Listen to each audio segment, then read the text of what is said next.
روزے کے مکروہات اور مستحبات، وہ کام جو روزے میں نہیں کرنا چاہیے جس سے روزے کا ثواب کم ہو جاتا ہے، روزہ مکروہ ہو جاتا ہے۔ نمبر 1، ٹوتھ پیسٹ، منجن، دنداسا وغیرہ۔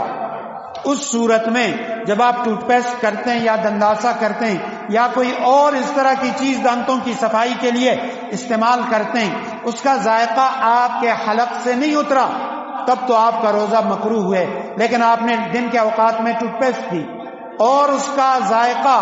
وہ حلق سے نیچے اتر گیا، آپ کا روزہ ٹوٹ گیا۔ اس لیے ٹوتھ پیسٹ وغیرہ وہ سحری کے وقت میں کرنا چاہیے، اذان کے بعد نہیں کرنا چاہیے۔ البتہ خالی برش ہے، صاف ہے، اس کے ساتھ کوئی پیسٹ وغیرہ نہیں ہے، وہ آپ دن کے اوقات میں استعمال کر سکتے ہیں، یا مسواک ہے تو استعمال کر سکتے ہیں۔ اور دنداسا،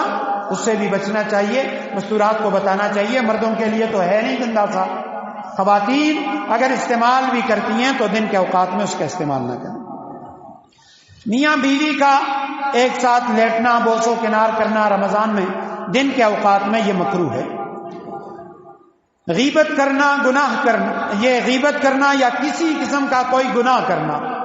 وہ ناجائز تو اپنی جگہ پہ ہے، لیکن اس کا اثر روزے پہ بھی پڑتا ہے۔ جہاں غیبت کریں گے، آپ کوئی گناہ کا ارتکاب کریں گے، جہاں آپ گناہگار ہوں گے، گناہ کبیرہ کے مرتکب ہوں گے، وہیں آپ کے روزے پر بھی اس کا برا اثر پڑے گا، آپ کے روزے کا ثواب بھی کم ہوگا۔ کسی کو خون دینا یا حجامہ کروانا رمضان میں، کسی کو بغیر، ایک تو یہ ہے مریض ایسا ہے کہ جو یعنی انتہائی نگہداشت وارڈ میں ہے، اس کو خون نہیں ملتا، وہ مر جائے گا، پھر تو اسے خون دینا ضروری ہے۔ لیکن ویسے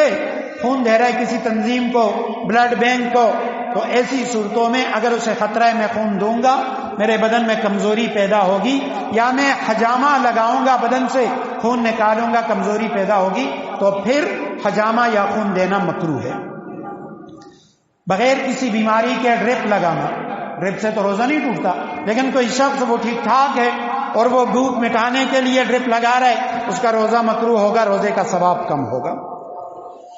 سحری میں بہت زیادہ تاخیر کرنا، خطرہ ہو جائے کہ بھئی ابھی تو ٹائم ختم ہو چکا ہوگا، تو اس سے بھی روزہ مکروہ ہو جاتا ہے۔ غسل جنابت میں تاخیر کرنا، رات سے غسل فرض تھا، دن کے اوقات میں تاخیر کی روزہ مکروہ ہے۔ روزے میں کوئی ایسا کام کرنا جس کی وجہ سے کمزوری کا خطرہ ہو، بھاری وزن اٹھانا، بوجھ اٹھانا، ایسے کاموں سے بھی بچنا چاہیے۔ وہ کام جو روزے میں مستحب ہیں، جس سے روزے کا ثواب اور زیادہ ہو جاتا ہے۔ نمبر 1، افطار میں جلدی کرنا، جیسے ہی مغرب کا ٹائم ہو جائے افطاری کرنا، کھجور یا چھوارے سے افطار کرنا، طاق عدد کھجوریں کھانا، 1 کھجور یا 3 یا 5 کھجوریں کھانا افطاری میں، افطار کے وقت کی دعا پڑھنا، سحری میں کچھ نہ کچھ ضرور کھانا، یہ بھی مستحب ہے، سنت ہے۔ بغیر سحری کے روزہ نہ رکھے کہ بھئی رات سے میں نے بہت کھا لی، یا رات 12 بجے وہ سو رہا ہے اب میں سحری نہیں کروں گا، نہیں، سحری میں کچھ نہ کچھ ضرور کھانا۔ اسی طرح دن کے اوقات میں حصول علم کی فکر کرنا، اچھی مجالس میں بیٹھنا، ذکر کی مجالس، قرآن کی مجالس، تفسیر کی مجالس، ان میں بیٹھنا، یہ بھی مستحب ہے۔ آگے تراویح کا ذکر ہے، اس کے مسائل ضروری نہیں، البتہ آگے خواتین کے مسائل، اس میں کچھ تو ہم نے پڑھ لیا، نفاس والی خاتون، حیض والی خاتون، اور اسی طرح استحاضے والی خاتون۔ یہ حیض و نفاس کے علاوہ بعض خواتین کو بیماری ہوتی ہے اور اس بیماری میں وہ پاک تصور کی جاتی ہے۔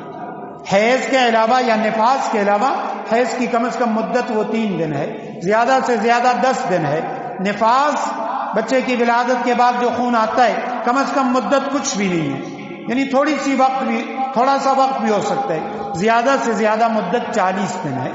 تو حیض میں اگر 10 دنوں سے زیادہ خون آئے یا 3 سے کم آ جائے، یا نفاس میں 40 دنوں سے زیادہ خون آئے، اس کو استحاضہ کہا جاتا ہے۔ اس میں وہ خاتون پاک ہے، ہر نماز کے لیے وضو کرے، روزہ بھی رکھے گی، نماز بھی وہ پڑھے گی، اور قرآن کی تلاوت بھی وہ کر سکتی ہے۔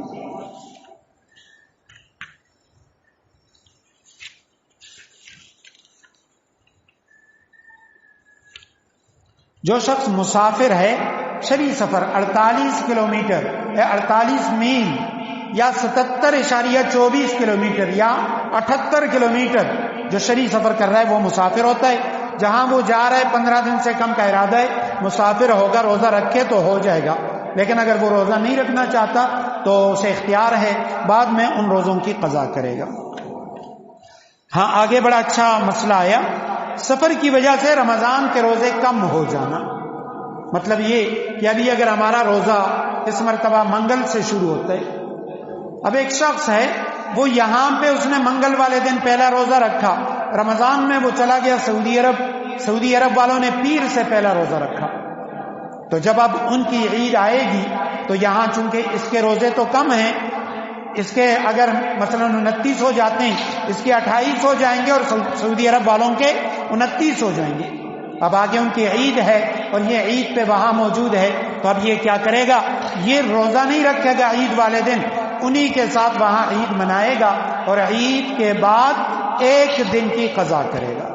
بعد میں ایک روزہ رکھے گا، لیکن عید والے دن چونکہ روزہ رکھنا جائز نہیں ہے اس لیے عید والے دن وہ ان کے ساتھ عید منائے گا۔ اچھا ایک شخص وہ سعودی عرب میں تھا،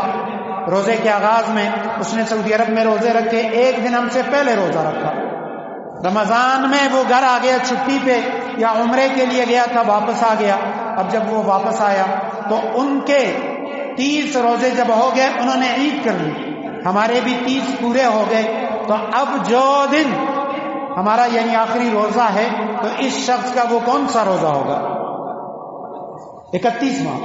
اب اس شخص کا 31واں روزہ ہوگا جو سعودی عرب سے آ چکا ہے، اور قمری مہینے وہ 29 یا 30 کے ہوتے ہیں، 28 یا 31 کے نہیں ہوتے۔ اب یہ وہاں سے آ چکا، 30 روزے پورے کر چکا ہے، لیکن اگلے دن ہمارا روزہ ہے تو اس کے لیے روزہ رکھنا ضروری ہے، وہ روزہ رکھے گا، بعد میں جس دن ہماری عید ہوگی اس دن وہ عید منائے گا، وہ ہم سے پہلے عید نہیں منا سکے۔